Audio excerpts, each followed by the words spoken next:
ଯାଉ ଆଜି ଆମେ ଏକ ପବିତ୍ର ପୀଠରେ ପହଞ୍ଚିଛୁ। କଟକ ସଦର ଥାନା ଅଞ୍ଚଳ ପ୍ରତାପ ନଗରୀ ଧାକୁଲେଇଙ୍କ ପୀଠ, ଯାହାକି ସାରା ଓଡ଼ିଶାରେ ଚର୍ଚ୍ଚିତ ପୀଠ। ସେହି ପୀଠରେ ଆମେ ଆଜି ଏମିତି ଜଣେ ବ୍ୟକ୍ତି ବିଶେଷକୁ ଆମ ପାଖରେ ପହଞ୍ଚି ପାଇଛୁ, ଯିଏକି ପ୍ରମୋଦ ବେଉରା ନାମରେ ନାମିତ। ଅତି ଜଣାଶୁଣା ପରିଚିତ ମୁହଁ, ସମସ୍ତେ ଜାଣିଛନ୍ତି, ଯିଏକି ଆଜି ଦୀର୍ଘ 27 ବର୍ଷ କାଳ ଭାରତୀୟ ଜନତା ପାର୍ଟିରେ ସୁଚାରୁ ରୂପରେ ଯାହା ଯେତେବେଳେ ଦାୟିତ୍ୱ ମିଳିଛି ପାର୍ଟି ତରଫରୁ ତାକୁ ସୁଚାରୁ ରୂପରେ ତୁଲାଇ ଆଜି ରାଜ୍ୟ ସଂଯୋଜକ ଭାବରେ ଗତ 2 ବର୍ଷ ଧରି କାର୍ଯ୍ୟ କରୁଛନ୍ତି। ତାହା ମଧ୍ୟ ପାର୍ଟିଙ୍କ ନିର୍ଦ୍ଦେଶ ଅନୁଯାୟୀ ଯାହା ଯେତେବେଳେ କାମ ମିଳେ ସବୁ କାମକୁ ଦାୟିତ୍ୱର ସହ ତୁଲାଇ ଆଜି ସେ ଏହି ଜାଗାରେ ପହଞ୍ଚିଛନ୍ତି। ତେଣୁ ମୁଁ ସର୍ବପ୍ରଥମେ ସଂସ୍କାର ନ୍ୟୁଜ୍ ଓଡ଼ିଆ ଚ୍ୟାନେଲକୁ ସ୍ୱାଗତ କରୁଛି। ମୁଁ ଗଣେଶ ବରାଳ। ପ୍ରଥମେ ମୋ ଭାଇଙ୍କ ପାଖରୁ ପରିଚୟ ଚାହିଁବି। ଭାଇ ଆଜି ମୋ ଗହଣରେ ଅଛନ୍ତି। ଭାଇ ଟିକେ ଆପଣଙ୍କୁ ପରିଚୟ ଦିଅନ୍ତୁ। ପ୍ରମୋଦ କୁମାର ବେହେରା, ଭାରତୀୟ ଜନତା ପାର୍ଟିର ରାଜ୍ୟ ସଂଯୋଜକ ଏସି ମୋର୍ଚ୍ଚାରେ ମୁଁ ଅଛି ଏବଂ ତା ସହିତ ପ୍ରତାପ ନଗରୀ ମା ଧାକୁଲି ଗ୍ରାମୋନ୍ନୟନ କମିଟିର ମଧ୍ୟ ସମ୍ପାଦକ ଭାବରେ ମଧ୍ୟ ମୁଁ 17 ବର୍ଷ ଧରି କାର୍ଯ୍ୟ ତୁଲାଇବା ସହିତ ଜଣେ ଭାରତୀୟ ଜନତା ପାର୍ଟିର କାର୍ଯ୍ୟକର୍ତ୍ତା ଭାବରେ 27 ବର୍ଷ ଧରି ଅବିରତ ଭାବରେ ମୁଁ କାର୍ଯ୍ୟ କରି ଆସୁଛି ଏବଂ ମୋତେ ମୋ ଦଳ ଯେତେବେଳେ ଯେଉଁ କାର୍ଯ୍ୟ ଦେଇଛି ମୁଁ ତାକୁ ସୁଚାରୁ ରୂପେ ପାଳନ କରିଛି ଏବଂ ନିଷ୍ଠାର ସହିତ କରିଚାଲିଛି। ତାହା ମୋ ଦଳ ମଧ୍ୟ ପଦାଧିକାରୀମାନେ ସେମାନେ ସମସ୍ତେ ମୋତେ ଜାଣିଛନ୍ତି ଏବଂ ଭଲ ଭାବେ ମଧ୍ୟ ଜାଣନ୍ତି। ଏହା ସହିତ ମୁଁ ଜଣେ ସ୍ୱୟଂସେବକ ଭାବରେ ମଧ୍ୟ ଅଭିହିତ। ମୁଁ ଗର୍ବିତ ଯେ ମୁଁ ଜଣେ ସ୍ୱୟଂସେବକ, RSSର ଜଣେ ସ୍ୱୟଂସେବକ ଅଟେ। କେତେ ଖୁସି ଅଛନ୍ତି ଆପଣମାନେ ଯାହା ଚାହୁଁଥିଲେ ସରକାରକୁ ପରିବର୍ତ୍ତନ କରିବା ପାଇଁ? ଦୀର୍ଘ 25 ବର୍ଷ ବିଜେଡ଼ି ସରକାର ଚାଲିଲା ପରେ ବର୍ତ୍ତମାନ ଯେଉଁ ନୂଆ ସରକାର ଆସୁଛି, ସେଇ ନୂଆ ସରକାରକୁ ଆପଣ ସମ୍ମାନ ଜଣାଇ ଯେତିକି ଅକ୍ଲାନ୍ତ ପରିଶ୍ରମ କରି ଆଗ ଧାଡ଼ିରେ ଛିଡ଼ା ହୋଇ ବର୍ତ୍ତମାନ ସରକାର ତିଆରି କରିବା ପାଇଁ ଯାଉଛନ୍ତି, ସେଥିପ୍ରତି ଆପଣ କେତେ ଖୁସି ଅଛନ୍ତି? ଏଥିପାଇଁ ତ ବହୁତ ଖୁସି ଯେ ଆମର ସଂଘର୍ଷ ଯେଉଁଟା ଥିଲା ଯେ ବିଜୁ ଜନତା ଦଳକୁ ଭାରତୀୟ ଜନତା ପାର୍ଟି ହିଁ ଓଡ଼ିଶାରେ ପ୍ରତିଷ୍ଠିତ କରିଥିଲା, କିନ୍ତୁ ଭାରତୀୟ ଜନତା ପାର୍ଟିର ଆଇଡ଼ିଓଲୋଜି ସହିତ ସେମାନଙ୍କର ତାଳମେଳ ନ ରହିବାରୁ ସେମାନେ ଆମ ସହିତ ବିଚ୍ଛେଦ ଘଟିଥିଲା ଏବଂ ଦୀର୍ଘ 20 ବର୍ଷ ଧରି ସେମାନେ ପାଖାପାଖି 20 ବର୍ଷ ହେବ ସ୍ୱେଚ୍ଛାଚାରୀ ଶାସନ କରିଚାଲିଥିଲେ। ଏ ସ୍ୱେଚ୍ଛାଚାରୀ ଶାସନରେ ସେମାନେ ଲୋକମାନଙ୍କୁ ବିଭିନ୍ନ ପ୍ରଲୋଭନରେ ପ୍ରଲୋଭିତ କରୁଥିଲେ, ଯେଉଁଟାକି ଭାରତରେ ନୁହେଁ ଆମ ରାଜ୍ୟର ଫାଇନାନ୍ସିଆଲ୍ କଣ୍ଡିସନଟା ଦିନକୁ ଦିନ ତଳୁ ତଳ ଯାଉଥିଲା।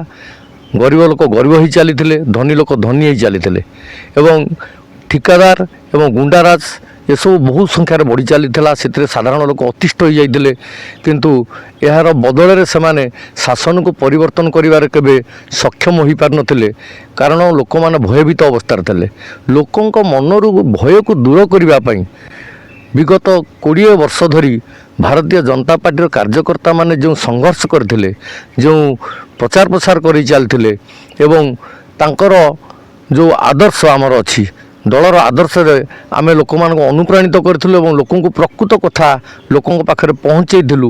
ଆଉ ସେଇ ଲୋକଙ୍କ ପାଖରେ ଆଜି ପ୍ରକୃତ କଥା ଯେତେବେଳେ ତଥ୍ୟ ପହଞ୍ଚି ପାରିଥିଲା, ସେଥିରେ ଲୋକମାନେ ବହୁତ ଉତ୍ସାହିତ ସହକାରେ ଭାରତୀୟ ଜନତା ପାର୍ଟିକୁ ଆଗ୍ରହ ସହକାରେ ସ୍ୱୀକାର କରିବା ସହିତ ଓଡ଼ିଶାରେ ଚାଲିଥିବା ସ୍ୱେଚ୍ଛାଚାରୀ ଶାସନ ଏବଂ ଯେଉଁ କ୍ରୀତଦାସ ପ୍ରଥାର ପ୍ରଚଳନ ଚାଲିଥିଲା ତାହାକୁ ଅବସାନ ଘଟାଇଛନ୍ତି ଓଡ଼ିଶାବାସୀ। ବଡ଼ ଖୁସିର କଥା ଯେ ଓଡ଼ିଶାବାସୀ ଏତେ ଦିନ ପରେ ଏ ଜିନିଷକୁ ବୁଝିପାରିଛନ୍ତି ଏବଂ ଏହା ସହିତ ମଧ୍ୟ ଗୋଟେ ମେସେଜ ଦେବି ଯେ ଭାରତୀୟ ଜନତା ପାର୍ଟି କେବଳ ରାଜନୈତିକ ଚିନ୍ତାଧାରା ଧରି କାର୍ଯ୍ୟ କରେ ନାହିଁ, ଏହା ସମାଜ ସେବା କ୍ଷେତ୍ରରେ ମଧ୍ୟ କାର୍ଯ୍ୟ କରେ ଏବଂ ସଂସ୍କାର ଯେଉଁଟାକି ଆମର ଯେ ସଂସ୍କୃତି ସମ୍ପନ୍ନ ଭାରତବର୍ଷ ତାକୁ ଗଢ଼ି ତୋଳିବାରେ ଆମେ ସବୁବେଳେ ପ୍ରୟାସ ଜାରି ରଖିଛୁ ଏବଂ ଆଗାମୀ ଭବିଷ୍ୟତରେ ମଧ୍ୟ ତାହାକୁ ଆମେ କେବେ କରଛଡ଼ା କରିବୁନୁ, ତାକୁ ମଧ୍ୟ ଆମେ ବଜାୟ ରଖିବୁ। ଆମର ସଂସ୍କାର ଆମର ସଂସ୍କୃତିକୁ ନେଇ ଆମେ ବଞ୍ଚିବା। ଯେଉଁଠି ମଣିଷ ତା'ର ସଂସ୍କାର ସଂସ୍କୃତିକୁ ଛାଡ଼ିଦିଏ, ତା'ର ସ୍ୱାଭିମାନକୁ ଛାଡ଼ିଦିଏ, ସେଠି ସେ ପଦାଘାତ ହୁଏ ପର ଦ୍ୱାରା ଏବଂ କ୍ରୀତଦାସର ପ୍ରଥା ପ୍ରଚଳନ ହୁଏ। ଯେମିତିକି ନବୀନ ବାବୁ 25 ବର୍ଷ ଶାସନ କରିବା ଭିତରେ ବିଜୁ ଜନତା ଦଳର ଗୋଟେ ନେତା ତିଆରି କରିପାରିଲେନି। ଏହା ହେଉଛି ଓଡ଼ିଶାବାସୀଙ୍କ ପାଇଁ ବଡ଼ ଦୁଃଖର କଥା ଯେ ଗୋଟିଏ ବାପ ତାର ପିଲାକୁ 25 ବର୍ଷରେ ଯଦି ଗୋଟେ ମାନେ ଲକ୍ଷ୍ୟ ରଖୁଛି ଯେ ଡାକ୍ତର କରିବି କି ଇଞ୍ଜିନିୟର କରିବି କି ଗୋଟେ ଏନ୍ଡିଏ ଅଫିସର କରିବି କି ଆଇଏଏସ୍ ଅଫିସର କରିବି ଆଇପିଏସ୍ ଅଫିସର କରିବି ସେ କ୍ଷେତ୍ରରେ ସେମାନେ କରିଦେଇ ପାରୁଛନ୍ତି। ଜଣେ ବାପା ଗୋଟେ ପୁଅକୁ ତାର ଲକ୍ଷ୍ୟ ପଥରେ ଗଢ଼ି ଦେଇପାରୁଛି। କିନ୍ତୁ କେମିତି ଭାବରେ ନବୀନ ବାବୁ ଏମିତି ଶାସନ କରୁଥିଲେ ଯେ ଏମାନଙ୍କୁ ନେଇ ଯେଉଁମାନଙ୍କୁ ଆମର ଓଡ଼ିଶାବାସୀ ଭୋଟ ଦେଉଥିଲେ ଏମାନଙ୍କ ଭିତରେ ଗୋଟେ କି ନେତା ବି ହେଇପାରିଲେ ନାହିଁ। ଏହା ବଡ଼ ଦୁଃଖର କଥା। କିନ୍ତୁ ଲୋକମାନେ ବୁଝିପାରିଲେ ଆରେ ନାଇଁ ନାଇଁ ଆମ ଘରେ ଆମ ପରିବାରରେ ଯିଏ ଥିବା ଚାକର ସିଏ କ'ଣ ଆମକୁ ଆସି ଶାସନ କରିବ।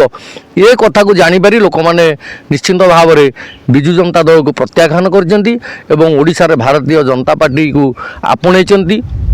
ଆଶା କରୁଛି ଭାରତୀୟ ଜନତା ପାର୍ଟି ଲୋକମାନଙ୍କୁ ନିଶ୍ଚିନ୍ତ ଭାବରେ ସୁଶାସନ ଦେବ ଏବଂ ଲୋକମାନଙ୍କ ସେବାରେ ନିଶ୍ଚିନ୍ତ ଭାବରେ ଅନୁପ୍ରାଣିତ ରହିବ ଏବଂ ଲୋକମାନଙ୍କ ସେବାରେ ହିଁ ଉତ୍ସର୍ଗୀକୃତ ଭାରତୀୟ ଜନତା ପାର୍ଟି।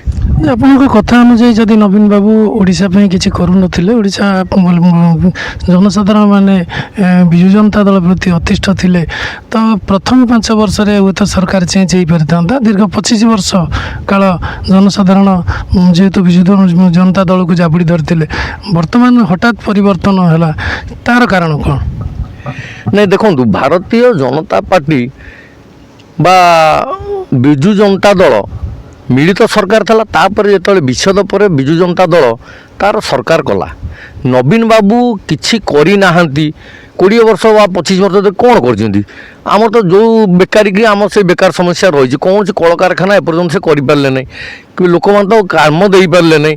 କିନ୍ତୁ ଗୋଟେ ଜିନିଷ କରିଛନ୍ତି, କିଛି ଓଡ଼ିଶାବାସୀଙ୍କୁ ସେ ଯେ ବର୍ତ୍ତମାନ ଆପଣ ରାଜନୀତିରେ ଏତେ ଦିନ ପାଦ ଥାପିଲା ପରେ ସଦର ଅଞ୍ଚଳରେ କଟକ ସଦର ଅଞ୍ଚଳରେ ଯାହା ସବୁ ଲୋକମାନଙ୍କର ସମସ୍ୟା ରହିଛି ତାହା ଆପଣମାନେ ନିଶ୍ଚିତ ଭାବରେ ଆପଣ ଜାଣିଥିବେ ଯେ ଆପଣ ଯଦି ଆଗାମୀ ଦିନରେ ଏହି ସଦରବାସୀଙ୍କ ଅଞ୍ଚଳରୁ ଆପଣଙ୍କୁ ବିଧାୟକ ଭାବରେ ଦେଖିବା ପାଇଁ ଲୋକମାନେ ଚାହାନ୍ତି, ସେ ସମୟରେ ଆପଣଙ୍କର ନିଷ୍ପତ୍ତି କ'ଣ ରହିବ? ବିଧାୟକ ହେବା ପାଇଁ ଆପଣଙ୍କର ନିଷ୍ପତ୍ତି କ'ଣ ରହିବ? ଯଦି ଆପଣଙ୍କ ବିଧାୟକ ଭାବରେ ପାଦ ଥାପିଲେ ତାହେଲେ ସଦରବାସୀଙ୍କ ପାଇଁ କ'ଣ ଆପଣ କରିବେ ବୋଲି ଭାବୁଛନ୍ତି? ଏଇଟା ତ ଆପଣ ପଚାରିଲେ ଯେଉଁ କଥାଟା ବିଧାୟକ ହେବା ପାଇଁ କି ଇଚ୍ଛା ପ୍ରକାଶ କରିଛନ୍ତି। ମୁଁ ତ ବିଧାୟକ ହେବାକୁ ଚାହିଁଥିଲେ ଚଳିତ ଏଇ ନିର୍ବାଚନରେ ମୁଁ ଟିକେଟ୍ ଆପ୍ଲାଏ କରିପାରିଥାନ୍ତି। ଯେତେବେଳେ ଭାରତୀୟ ଜନତା ପାର୍ଟି ଅଲଗା ଅଲଗା ଲଢ଼ିଲା, ବିଜୁ ଜନତା ଦଳ ଅଲଗା, ମୁଁ ମଧ୍ୟ ନିଆଳି ଆଉ କଟକ ସଦରରୁ ଟିକେଟ୍ ଆପ୍ଲାଏ କରିଦେଲି। କିନ୍ତୁ ଆମ ଘରେ ମନା କରିବାରୁ ମୁଁ ସେଥିରେ ଇଏ କଲି ନାହିଁ। ଯଦି ମୋତେ ବିଧାୟକ ଭାବରେ ମୁଁ ହୁଏ ବା ମୁଁ ଜଣେ ସାଧାରଣ କର୍ମୀ, ବିଧାୟକ ତ ଆମର ବନି ସାରିଛନ୍ତି କଟକ ସଦରରେ।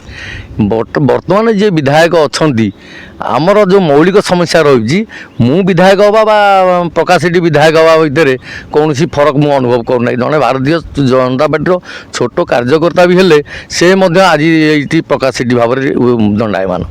ତା ସହିତ ଆମର ବିଭିନ୍ନ କରି ମାନେ ମୌଳିକ ସମସ୍ୟା ଯେଉଁଗୁଡ଼ିକ କଟକ ସଦର ମୌଳିକ ସମସ୍ୟା ଅଛି, ଯେଉଁଟାକି ସରକାର ବିଗତ ଦିନରେ ତାକୁ ତୁଲେଇ ପାରିନାହାନ୍ତି। ଆପଣ ଦେଖନ୍ତୁ, କୋଲ୍ଡ ଷ୍ଟୋରର ଅଭାବ ରହିଛି। କୋଲ୍ଡ ଷ୍ଟୋର ନିହାତି ଆବଶ୍ୟକ। କଟକ ସଦର ହେଉଛି କୃଷିବହୁଳ ଗୋଟେ କନଷ୍ଟିଚୁଏନ୍ସି, ଯେଉଁ କନଷ୍ଟିଚୁଏନ୍ସି କି ମାନେ ବିଲକୁଲ କୋଲ୍ଡ ଷ୍ଟୋର ଆମ ନାହିଁ। ଯେଉଁ କୋଲ୍ଡ ଷ୍ଟୋର ଗୁଡ଼ା ଆଗରୁ ଥିଲା ସବୁ ବନ୍ଦ ହେଇଯାଇଛି। ଆମର ଦେଖନ୍ତୁ 42 ମସିହାରେ ଗୋଟେ କୋଲ୍ଡ ଷ୍ଟୋର ବହୁତ ବର୍ଷ ଧରି ବନ୍ଦ ରହିଛି। ଏଠି ଆପଣଙ୍କର ଦେଖନ୍ତୁ ବ୍ରାହ୍ମଣଝୋଲ ପାଖରେ ଗୋଟେ ବନ୍ଦ ରହିଛି ଏବଂ ଆଉ ନୂଆ କୋଲ୍ଡ ଷ୍ଟୋର ମଧ୍ୟ ଆମର କିଶୋରନଗର ପାଖରେ ଦରକାର। ଏସବୁ କୋଲ୍ଡ ଷ୍ଟୋର ନହେଲେ ଚାଷୀମାନଙ୍କର ଉନ୍ନତି କେବେ ହେଇପାରିବ ନାହିଁ। ତା ସହିତ କିଛି ରୋଜଗାରର ପନ୍ଥା ପାଇଁକି ଆମର ପିଲାମାନେ ବାହାରକୁ ଯିବାକୁ ପଡ଼ୁଛି। ତେଣୁ ରୋଜଗାର ପନ୍ଥା ପାଇଁକି ସରକାର ତାଙ୍କ ପାଇଁକି ନିଶ୍ଚିନ୍ତ ଭାବରେ ଆଗାମୀ ଦିନରେ ରହିବେ। ଗୋଟେ ପ୍ରୋଗ୍ରାମ ରହିବ ଆମର, ଯେଉଁମାନେ କୃଷି କ୍ଷେତ୍ରରେ ଯିବାକୁ ଚାହୁଁଛନ୍ତି ସେମାନେ ଫାର୍ମ ପାଇଁକି ଯେଉଁ ଆସୁଛି ବିଭିନ୍ନ ଉଦ୍ୟାନ ବିଷୟରେ ସେମାନେ ଅଭିଜ୍ଞତା କରାଯିବ, ସେମାନେ ରୋଜଗାରକ୍ଷମ କରାଯିବ। ତତ୍ସହିତ ଆଗକୁ ରହିଛି ଆମର ପିଲାମାନଙ୍କୁ ଭଲ ଭଲ ଟ୍ରେନିଂ ଦେଇକି ବିଭିନ୍ନ ଇଣ୍ଡଷ୍ଟ୍ରିଜ୍ ମାନଙ୍କରେ ସେମାନଙ୍କୁ ଥଇଥାନ କରାଯିବ ଏବଂ ବିଶେଷ କରିକି କିଛି ଇଣ୍ଡଷ୍ଟ୍ରିଜକୁ ଆଣିବାକୁ ପଡ଼ିବ, ଯେଉଁ ଇଣ୍ଡଷ୍ଟ୍ରିଜ୍ କି ଆମର କଟକ ସଦରର ହେଉ ବା କଟକ ଜିଲ୍ଲା ଭିତରେ ହେଉ ଯଦି ରହିବ, ଆମର ନିହାତି 1-1.5 ଲକ୍ଷ ପିଲା ବି ଆମର ସେଠି ଇନଗେଜମେଣ୍ଟ ହେଇପାରିବେ। ଯେଉଁ ଇଣ୍ଡଷ୍ଟ୍ରି ଯେଉଁଟା ବନ୍ଦ ହେଇପଡ଼ିଛି ସେଗୁଡ଼ାକୁ ମଧ୍ୟ ଆମେ ଚାଲୁ କରିପାରିବା। ଏ ସମସ୍ୟା ସହିତ ବହୁତ ଗାଁରେ ଏପର୍ଯ୍ୟନ୍ତ ରାସ୍ତା ହେଇପାରିନାହିଁ। କର୍ଦ୍ଦମାକ୍ତ ଏବେ ବି ଅଛି। ସାମାନ୍ୟ ବର୍ଷାରେ ଆପଣମାନେ ଯାଇପାରିବେ ନାହିଁ। ଏଭଳି ଗାଁ ଗୁଡ଼ିକ ମଧ୍ୟ ରହିଛି 25 ବର୍ଷ ଶାସନ। ଏହା ଆମର ସଦର ଅଞ୍ଚଳରେ ଯେଉଁ ଗାଁ ଗୁଡ଼ିକ ରହିଛି ଆପଣ ଜାଣନ୍ତି ପ୍ରତାପ ନଗରୀ, ନୂଆଗଡ଼, ବାଣପୁର, ଡାହାଳିଆବାଗ, ପାଇକସାହି, ବାଲିକୁଦା ବା ଗୋପାଳପୁର ଯେତିକି ଗାଁ ଗୁଡ଼ାକ ରହିଛି ସଦର ଅଞ୍ଚଳ ଭିତରେ ଏ ସମସ୍ୟାଠୁ ବହୁତ ବଡ଼ ଜଟିଳ ସମସ୍ୟା ହେଉଛି ଡ୍ରେନେଜ୍ ବ୍ୟବସ୍ଥା। ଡ୍ରେନେଜ୍ ବ୍ୟବସ୍ଥା କୌଣସି ଗାଁରେ ନାହିଁ। ଏସବୁ ମିଡ଼ିଆ ମାଧ୍ୟମରେ ଆମେ ଗଣମାଧ୍ୟମରେ ଜରିଆରେ ବି ବହୁତ ଥର ସରକାରଙ୍କୁ ନିବେଦନ କରିଛୁ ଯେ ସରକାରଙ୍କୁ ନିବେଦନ କଲା ପରେ ଆପଣଙ୍କର ଏଇ ଯେଉଁ କିଛି ଦିନ ପରେ ବର୍ଷା ଦିନ ଆସୁଛି, ବର୍ଷା ଦିନରେ ଆପଣ ଦେଖିବେ ଗାଁ ଗହଳିରେ ଯିବା ପାଣି ରହିବ ସେଇ ଯେଉଁ ସମସ୍ୟା ଗୁଡ଼ିକ ମୌଳିକ ସମସ୍ୟା ସବୁ ଥିଲା ସେଥିପ୍ରତି ଆପଣଙ୍କର କେତେ ଶୀଘ୍ର ଆପଣ ଭାବୁଛନ୍ତି ସେସବୁ ଜିନିଷ ସମାଧାନ ହେଇପାରିବ ବୋଲି? ଏ ସମସ୍ୟା ଆଜିର ନୁହେଁ, ସମସ୍ୟା ବହୁ ଦିନର। ବିଶେଷ କରି ମୁଁ ବ୍ୟକ୍ତିଗତ ଭାବରେ ମଧ୍ୟ ବହୁ ସରକାରୀ ଲେଟର ସରକାରଙ୍କୁ ଲେଟର ବି ବହୁତ ଥର କରିଛି ଏ ବିଷୟରେ। ବ୍ୟକ୍ତିଗତ ଭାବରେ ମୁଁ ଲେଟର ମଧ୍ୟ କରିଛି ଯେ ଦେଖନ୍ତୁ ଗୋପାଳପୁର ଠାରୁ ଆମର ଫୁଲନକରା ଭିତରେ ଯେଉଁ NH କରରେ ଯେଉଁ ଗାଁ ଗୁଡ଼ିକ ରହିଲା ଏ ଜଳମଗ୍ନ ହେଉଛି। ଆମେ ଜଳମଗ୍ନ ହେଉଛୁ ଏଇଥିପାଇଁ କି ଯେ NHର ପାଣି ଗୁଡ଼ିକ ଆମ ଗାଁ ଭିତରେ ପଶିଯାଉଛି। NH ହାଇଟ୍ ହେଇଗଲା, ସାଇଡ଼୍ରେ ନଦୀ ବନ୍ଧ, କେନାଲ ବନ୍ଧ ଏଗୁଡ଼ା ହାଇଟ୍। ଆମେ ଥାଳିଆ ଭିତରେ ଅଛୁ, ତେଣୁ ଆମେ ଖାଲ ଜାଗାରେ ଅଛୁ। ଆମର ଜଳ ନିଷ୍କାସନର କିଛି ବ୍ୟବସ୍ଥା କଲେ ନାହିଁ। NH ଯେଉଁ ଡ୍ରେନ୍ କଲା ସିଏ ଆମ ଗାଁ ଗୁଡ଼ିକର ଯେଉଁ ସମତଳ ଜାଗାରୁ ଆହୁରି 5 ଫୁଟ ହାଇଟ୍ରେ ସିଏ କରି ନେଇଗଲା। ତେଣୁକରି କିନ୍ତୁ ତାର ପାଣି ଆମ ଗାଁ ଭିତରେ ପଶିଗଲା, ଆମ ପାଣି ତା ଡ୍ରେନ୍କୁ ଯିବାର ନାହିଁ। ତେଣୁକରି ଏ ସମସ୍ୟା ମଧ୍ୟ ବିଗତ ଦିନରେ ଆମେ CMCରୁ ଉଠେଇଥିଲୁ। ଆଉ ସେଥିପାଇଁ ନିଶ୍ଚିନ୍ତ ଭାବରେ ମୁଁ ଆମର ବିଧାୟକଙ୍କୁ କହି ଏବଂ ନୂତନ ଗଭର୍ଣ୍ଣମେଣ୍ଟ ଯେଉଁ ହେବ ନୂତନ ସରକାରଙ୍କୁ କହି ତୁରନ୍ତ ଆମର ଗୋପାଳପୁର ଠାରୁ ଫୁଲନକରା ପର୍ଯ୍ୟନ୍ତ ଜଳ ନିଷ୍କାସନର ବ୍ୟବସ୍ଥା ସର୍ବପ୍ରଥମେ କରାଯିବ। ସର୍ବପ୍ରଥମେ ଏଇଟା ଆମେ ନିଶ୍ଚିନ୍ତ ଭାବରେ ପ୍ରାୟୋରିଟି ଦେବୁ। ତା ସହିତ ଆଉ ଗୋଟେ ସମସ୍ୟା ଅଛି, ଯେଉଁ ଗହିର ଭିତରେ ସବୁ ବିଭିନ୍ନ ବିଲ୍ଡର୍ସ ମାନେ ପଶିକି ଚାଷ ଗୁଡ଼ିକ ହ୍ୟାମ୍ପର କରିଦେଲେ ଏବଂ ଜମି ଗୁଡ଼ିକ ବିକ୍ରି କଲେ, କିନ୍ତୁ ସେମାନେ କାଡ଼ା କେନାଲ କାଡ଼ା ନାଳ ଗୁଡ଼ାକ ସବୁ ବନ୍ଦ କରିଦେଲେ, ତାକୁ ପୋତି ପକାଇଛନ୍ତି। ସେଥିପାଇଁ ମଧ୍ୟ ଜଳ ନିଷ୍କାସନ ହେଉନାହିଁ। ତାକୁ ଆଗାମୀ ଦିନରେ ଆମେ ତାକୁ ତାଡ଼ିକି ତାକୁ ପୁଣି କାଡ଼ା କେନାଲକୁ ପୁନରୁଦ୍ଧାର କରିବା ପାଇଁ ସରକାରଙ୍କୁ ନିଶ୍ଚିନ୍ତ ଭାବେ ନିବେଦନ କରାଯିବ ଏବଂ ପଦକ୍ଷେପ ମଧ୍ୟ ନିଆଯିବ। ଯାଉ ଧନ୍ୟବାଦ। ଆଜି ଆମ ଗହଣରେ ଉପସ୍ଥିତ ଥିଲେ ରାଜ୍ୟ ସଂଯୋଜକ ପ୍ରମୋଦ ବେହେରା ମହୋଦୟ। ଯାହା ଆପଣମାନେ ସବୁ ଶୁଣୁଥିଲେ ସେ ତାଙ୍କ ପ୍ରତିକ୍ରିୟାରେ ରଖିଲେ ଯାହା ସବୁ ସଦର ଅଞ୍ଚଳରେ ସମସ୍ୟା ରହିଛି ତାକୁ ଯଥାଶୀଘ୍ର ସମ୍ଭବ ସେ ସମସ୍ୟା ଗୁଡ଼ିକୁ ସମାଧାନ କରିବେ ବୋଲି ପ୍ରତିଶ୍ରୁତି ଦେଲେ। ତା ସହିତ ଯାହା ଆମ ନବ ନିଯୁକ୍ତି ବିଧାୟକଙ୍କ କଥା କହିଲେ, ବିଧାୟକ ଆଉ ତାଙ୍କ ମଧ୍ୟରେ କୌଣସି ତଫାତ ନାହିଁ ବୋଲି କହିଲେ। ଦେଖାଯାଉ ଆଗାମୀ ଦିନରେ ନୂଆ ସରକାର ଗଢ଼ିବା ପାଇଁ ଯାଉଛନ୍ତି, କେତେ ଦୂର କ'ଣ ସମ୍ଭବ ହେଉଛି, ଓଡ଼ିଶାବାସୀ କେତେ ଖୁସି ରହୁଛନ୍ତି ଏଥିପାଇଁ। ଏଥିସହିତ ଆଜିର ସଂସ୍କାର ନ୍ୟୁଜ୍ ଚ୍ୟାନେଲକୁ ମୁଁ